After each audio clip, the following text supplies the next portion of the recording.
What's up, YouTube? Your boy back once again with another sport topic. Today we're going to talk some football. Houston Texans football. Today we're going to break down and recap the season-ending loss to the Indianapolis Colts. The Houston Texans stay at home in the wild card first game of the playoffs, in a promising playoff game, and fall flat on their face, to be honest with you, and lose 21-7 at home in wild card. And to be honest, it wasn't even that close.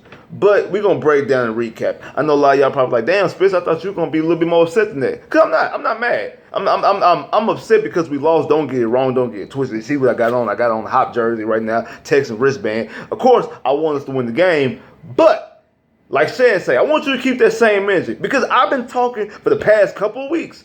This was the game that I wanted. This is the matchup that I wanted. This was the game that I wanted. A lot of people talk about, Spitz, you don't want this. You don't want the smoke. Yes, bring me all the smoke. For people out there want to sit there and clown, and Spitz talking about he actually really want the Colts. You see what's going on? 21-0. No, I really wanted this game. I'm not backing off a motherfucking thing. I'm not scared at all. This is the game that I wanted. Because this was the biggest measuring stick and the most accurate measuring stick that we was going to have into this playoffs. I don't give a damn if we would have won in New England and won or beat Kansas City. Unless we would come away with that Lombardi trophy and win Super Bowl Sunday when nobody can say nothing. This was the biggest game right here. You know why? Because those other teams that we played, if we would have won some playoff games. Those teams right there, you see them once a year or once every other 2 years or once every 4 years or whatever the case may be. You don't play them week in and week out like this game right here. This team right here, you face them year in and year out, twice a year, in Houston or in Indianapolis. You can't run from this team. You can't run. They are right there. They're your block to win the AFC South year in and year out. Yeah, we got a little t-shirt. We won the AFC South. We got to host a playoff game. That's cool. But we allowed this team to beat us 2 out of 3 times. We allowed this team to beat us twice. And back-to-back at that. I mean, we won the first one, and then they won the last 2. And we played much better in the other 2 games than we did this one because those other games, we actually played bad in the first one and still won. And then the second one that we played bad in, we actually played better in, but it was more circumstantial while we lost. This game right here was just a piss-poor performance. This game right here was just playing out piss-poor. And to be honest, I'm actually happy about that. In a strange way, I'm actually happy about that because I'm the one that tried to tell all y'all coming into the season, before the year started, throughout the whole season. Don't let this secondary fool you, man. The way the schedule look, we don't play no passing attacks. You're going to get exposed in the playoffs because we didn't do anything on the back end. Yeah, we brought in Hunter Badger. Yeah, we brought in Justin Reed, and I like both of those additions. But you still was trying Kareem, which, like I said, Kareem played extremely well throughout this year. He played much better this season than he did all through the rest of his career. But you still was out there trying out Jonathan Joseph. And how about this? The big free agent signing, Colvin, wasn't even active in this game. The guy that you paid the most money to, you paid more money to him than you did Honey Badger. He's getting paid $8 million, $18 million guaranteed. He's not even active for a playoff game when you have a quarterback on the opposite side throwing 39 touchdowns. When you have a receiver who's walking around talking about this is his house. The last time he came into the stadium had 199 yards. The game before they had 100 yards in the first half. And you didn't even activate this corner? You out there running right? That's what I'm talking about. That's exactly what I'm talking about. That's the reason why I wanted this game, because one or two things gonna happen. You're gonna have to have a quality win versus a legitimate quarterback and look, and not Connor Cook and not Andy Dalton, a legitimate MVP candidate type player, or you're gonna get exposed, which you did. You got exposed on the first 4 drives. The only reason why that second drive ended because the JJ was able to get his hands up and got a pick, but you weren't able offensively didn't get anything out of him. We're gonna talk about that in a minute. But when we talk about this defense and this back end, defense and back end got exposed, and don't even really truly bring me. They got shut out in the second half. The Colts knew the game was over, even though they actually was the reason why they didn't score, because they kept trying to put their foot on the gas and they kept shooting themselves in the foot, to be quite honest with you. But this back end needs to get addressed. And Rack needs to get addressed as well. We need a new DC. Rack's hey, we know.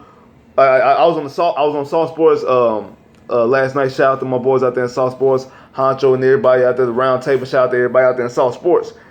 I was on there last night and I said that Rack will be the biggest, not factor, but all eyes gotta be on you because you're a defensive coordinator. We need that New England Patriot 2001, 2002, 2003 defensive coordinator, Romeo Crennel. We need, I think he was a defensive line coach or whatever he was back with the when he was with Bill Parcells and Bill Belichick back when they were coaching with the Giants and winning Super Bowls back then. That's the guy that we need. We need that defensive guy. Not the defensive guy we've gotten for the past couple of years. We need him to channel in that when he was causing them mismatches and confusing the shit out of Peyton Manning. That's what we needed to confuse the shit out of Andrew Luck. We needed to disguise some things and have some things that make Andrew Luck have to think about certain things because the way T.Y. is killing us and that we don't have all that good personnel on the back end. And we didn't see that today. We seen more so of guys running wide open and not being mostly confused and just don't understand. And they did, I guess, a decent job shutting down T.Y. I think T.Y. only had 80 yards, 86 yards. I know we shut him down in the second half. He only had that one big 20-yard catch at the end to not ice the game, but damn near ice the game because they extended their drive for another couple of plays. But he didn't do anything that was exotic or to make somebody think, and you just let guys run open free, not to mention that you're devoid of talent. You don't have the talent on the back end. And that's the reason why I wanted this matchup. Like I said, I wanted all the smoke. Bring me all the smoke. I want it all. Bring it right here, right now. Spitz wanted it, the whole thing. Spitz wanted the whole enchilada. Bring it right here because now we know. Now we know exactly what we have to do because like I said, we can't run from this team. You can't run from them. You can't run, you can't hide. You're going to see them twice next year. Now we got to find a way to beat this team. We got to find a way to cover. We need, this team got damn good offensive line because you see that JJ and Clowney couldn't get pressure. They couldn't get it. They couldn't get to him. They couldn't get home none. I know a couple of them with some holes, but they really couldn't get holes. So now you need cover sacks. Now you need guys on that back end. You need DBs. You got to go after them. If that's trading for Patrick Peterson in the offseason, I know people talking about it earlier this year, but maybe now you could probably I feel that you could probably get him cheaper now because the season's over. Now you could probably give him for a third or not third and fourth, but no, a third and a second, things like that. You don't have to give up first round picks. And I wouldn't want to give up this year's 2 second round picks because I want to bring a combination of 2 tackles and 2 tackles in the corner or a corner and a tackle, and that means that you may have to take 2 of those picks and move up in the first round. Try to move up because we're probably picking around 26, between 26, 27, 25. I think maybe the earliest pick that we can get is 24. So you're gonna be picking somewhere in that ball frame. You're gonna be picking somewhere between 24 and the 27 range. That you're gonna be picking somewhere in that little scope of things. So if you could try to move up to pick 15 or try to somehow even possibly move up to a top 10 and get a quality DB and a quality tackle with that doing that maneuvering, that's what you gotta do. And that's the reason why I want this measuring stick because damn. Now we know exactly what we got to do. We need help on the back end. Spitz been talking about this back end all year. And we've been talking about the offensive line, which don't get me wrong, the offensive line is a big issue. And you need to protect your investment in Deshaun. But damn, we are getting torched. And offensive getting better. Because you know what? Guess who else you got on the schedule next year? You got Phillip Rivers. You got my boy Patrick Mahomes and Tyreek Hill and the crew. You got all them. And you got Luck twice a year. It's not going to get no easier. Not to mention you go play the NFC South, you're going to have Breeze. If Breeze comes back, more than likely he will. You're going to have Matt Ryan and Julio and all that. So it doesn't get no easier for you. It don't get no easier. You gonna find this past year. You didn't really face no passing attacks, really. You faced the Eagles and you faced Andrew Luck. That was pretty much it. Outside of that, the passing attacks was really one shit. Next year, you got some smoke coming your way. You got some real heat. Like fuck the smoke. You got barbecue coming straight off the pit. It's coming all next year. It's gonna be damn near every game or every other game. You're gonna be seeing that type of passing attack. So you need to shore up this back end. That's why I'm gonna be driving home all season. Shore up this back end and bring in another defensive coordinator. Because Rack, we appreciate what you've done in the NFL past. We appreciate what you've done for the Texans so far when you've been here. You've had some good defenses. You have JJ get 2 of his defensive player of the years. You had number 1 defense in 16. Had a classic of a game defensively against the Patriots back in 16. Osweiler and a Will Fuller drop held you back. We thank you for that. Your time is done. On to the next one. Now, to the offense. Because even though, like I said, it was 21-7, but it really wasn't that close. You wasn't really never really in the game. There was a lot of missed opportunities. A lot. You had the drop of misplacement, ball placement of Hop on what I think was the first play of the game, the first offensive play of the game. Then you had the missed opportunity with Vincent Smith not locating the ball, which I think if he doesn't turn around and locates the ball like this, it's a touchdown. But he touched and twisted, and it's Vincent Smith. And I got a coworker who's a Titans fan, and he actually said this: Vincent Smith is gonna cost y'all this game. He said it's gonna be a big catch, a big drop that Vincent Smith is not gonna get. And as soon as he dropped, I said, "Damn, that boy right." I wasn't thinking because I'm like, I knew that Kiki was gonna be here, and I knew that Kiki would show up, and I think Kiki would have 10 or 11 catches for 100 yards again, a touchdown, which I know some people like he really didn't score. He kind of bobbled it, but as long as he breaks the plane, but the touchdown was kind of late. I like the way the play. I like the way how he caught the ball and took off and ran to it, but it was kind of off or not.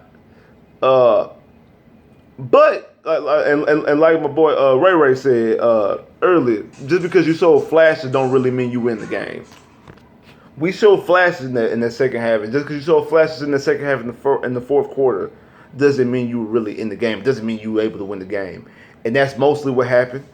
We showed flashes. We seen what this team could become. But we can't sit up there and be like, that's what was going to happen. That's what should happen throughout the rest of the game. No. Just because you showed those flashes don't really mean that you were really in this game. And I know, and no lie, no bull.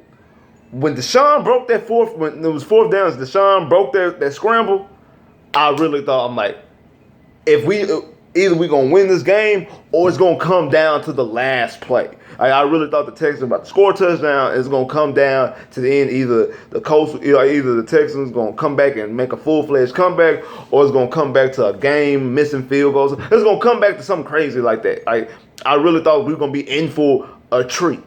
And we the drive ended up stalling down. We didn't get it. Then you also have in the first half the 4th and 1. That missed opportunity there when you go out there, you run empty. A lot of people talk about running empty on 4th and 1. I didn't actually have a problem with that play. It was the execution because Deshaun missed Hop. He had Hop, he missed him. He had Hop, he missed him. It was a poor throw. Call it is what it is. Deshaun's my favorite player in the NFL right now. But I'm going to call him out when I have to call him out, and I'm gonna call him out right there, and I'm going to call him out for a lot of this game. He was off. He had a lot of bad throws. It was a lot of throws. It was Brock Osweiler-esque. He had a lot of throws similar. Now, when it came to the crunch time, you seen Clemson. You seen that money. And then I know the last play, the 4th down when he missed, and that basically ended the game. That was more so on not Alpha Blue, but Lamar Miller getting blocked into him. And because Lamar Miller blocked into him, it threw him off target because he had a receiver open. He had Kiki underneath, and it was either Hop or I'm thinking it might have been Vincent Smith that was running a crossing route that was going into the end zone, and he had him. And I don't know if that's where Deshaun was throwing to, or if he was throwing to Kiki. I don't really know where Deshaun was throwing because the ball went like basically in the middle between Kiki and with Vincent Smith or Hop. I'm thinking it was Vincent Smith. The ball ended up in the middle right here, and there was a defender right there. And it looked like a funky throw, but if you go back and look at that play, that's really on as he was cocking back and getting ready to throw.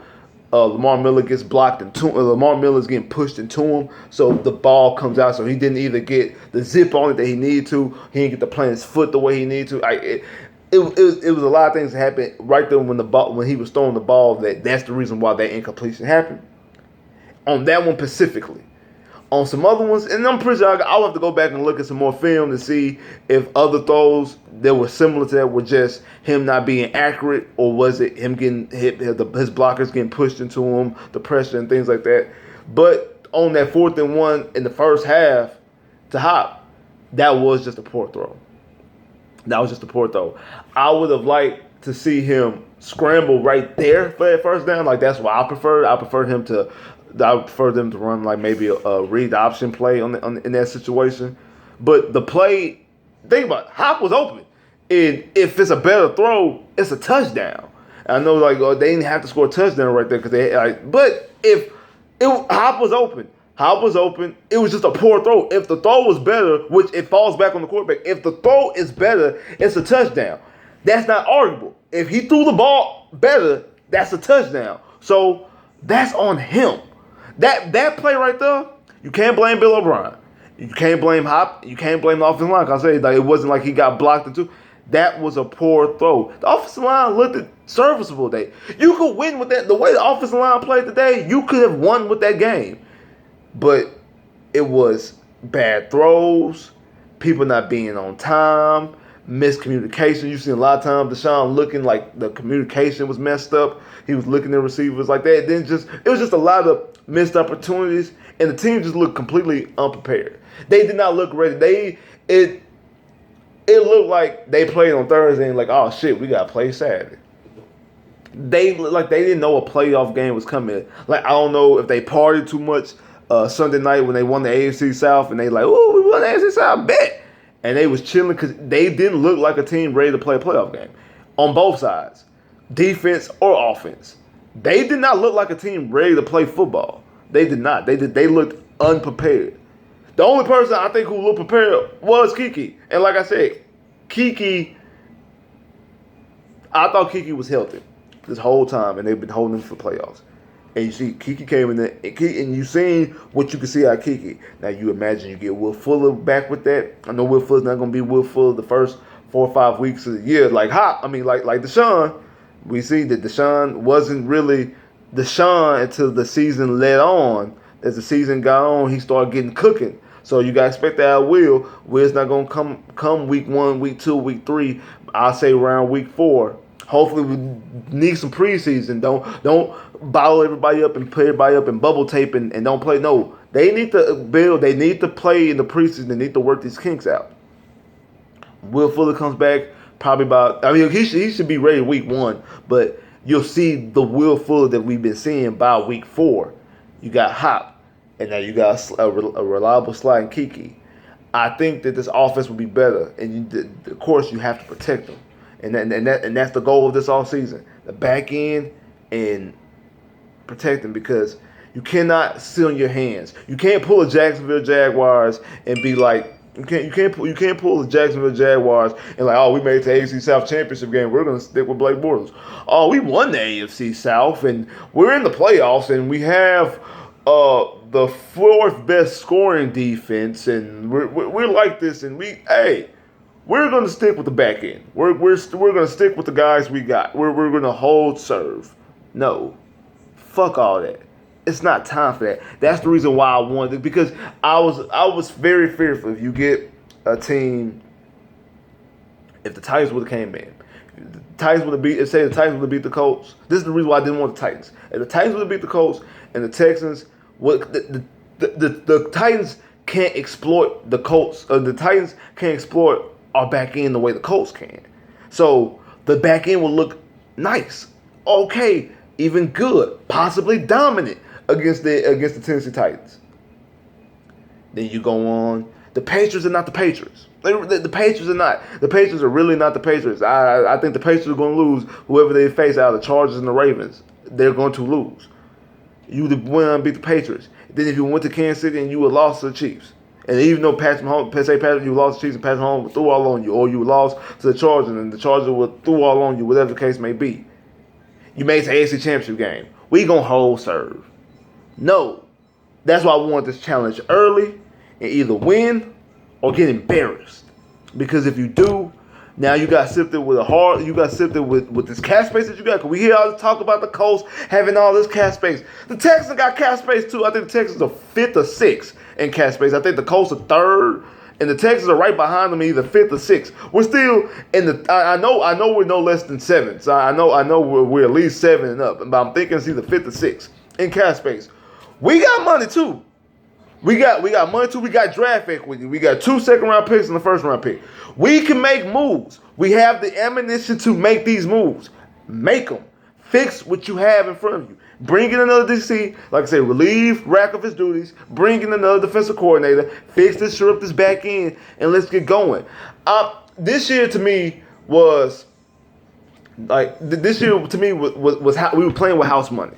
Of course, I want a championship. Don't get it wrong. Don't get it twisted. I want the Super Bowl. But I think we're a year ahead of schedule as far as, like I said, we were competing with 2 weeks left to go. We were competing for a second-round bye. We still actually had a chance to get a first-round bye. We still had a chance to get a first-round bye, even though we lost to the Eagles. We were in that mix. I think we were a year early for that. Next year is the year for that. But now you see how these Colts is rolling. The Colts are rolling. They cooking. They protecting Luck now. Luck is finally getting protected. Like I said, I told people I never believe in the Colts until they can protect Luck and stop the run. That's what they've been able to do this year. They've been able to protect Luck and they've been able to stop the run. They haven't allowed a 100-yard rush, even though the Texans' rush defense is better. Even though I think Mac went over 100 yards today, and towards the end of that game, the Texans just quit. Let's go home. I'm ready to go. I'm ready to go. That's piss poor. That's on coaching. That right there, they want to, they give up. That's on coaching. That truly is. The game today, I don't want to hear Bill O'Brien play calls because it wasn't the play call. The play call was not the issue today. It was not being prepared, missed opportunities in the back end. In whatever order you want to mix, because they all traded places. Because early on it was the back end, but then the defense started. Remember, they ain't let the Colts score in the second half. Then there was missed opportunities throughout the beginning of the game, and then towards the end of the game it was just execution, not being prepared. And then that goes into the first drive, not being prepared. You stop them on the first drive, but J.J. Watt gets the offsides that extends their drive. Then the next drive, Whitney Merciless gets the offsides. That extends their drive. And there you go. They go up 14-0 like that. 14-0 like that. You get a pick from was it Dunn? Yeah. JJ swats the ball, Dunn gets the pick, and you can't do anything with it. But then in the second half, then we start seeing read options and we start seeing Deshaun move and twist and turn and stuff like that. We need those, and you've seen it. And you seen it on those last 2 drives. And that's another thing. I'm sitting there watching this game, and I'm like, hurry up. Because when the Texans force the Colts to punt, and they get the ball with 7:59 left, I say, all right, bet. If you can score within 4 minutes, and you give your defense back the ball with 4 minutes on the clock, the Colts are not going to try to. They're not going to try to drain. They're going to try to drain the clock because they don't want to. They don't want to keep going for the jugular and continue to stop the clock with bad call, with sacks and things like that, or forced fumbles, or interceptions. They don't want that type of game to happen. They're gonna try to run the ball, and I think if they tried to run the ball and keep the ball on the ground, you had a better chance of stopping them and getting the ball back with 2 minutes left. But you gotta run this. You gotta score within 4 minutes. You can't sit up here and huddle up. Why would they just seem unprepared and not focused? Deshaun was ready, but it was kind of lackadaisical. And it was kind of lackadaisical right there, and that was frustrating me. Like, I mean, the plays was happening. Deshaun breaks fourth down, run 21-yard scamper. Let's go. I'm in the house like this. Let's go, run. And it was like it wasn't ready. So, like I said, am I mad? Yeah, I'm mad, but I kind of seen this coming. Like I said, I want the smoke because this was the biggest measuring stick. This is exactly, now I know exactly what we need. We need to fix this back end. To me, that's the most important thing. To me, that is the most important thing, to shore up and fix this back end. To me, that's why I feel. I felt that way all year going on. I wanted confirmation. Today was confirmation. That's the reason why I want the Colts. For people who want to know, that's why I want the Colts. I want to be confirmed. Either you're gonna win against a good quality opponent, or you're gonna get exposed because you can't run from this team. You gotta fix this. Like, share, subscribe if you haven't. Comment below if you haven't. Click that bell, get more videos. I holla.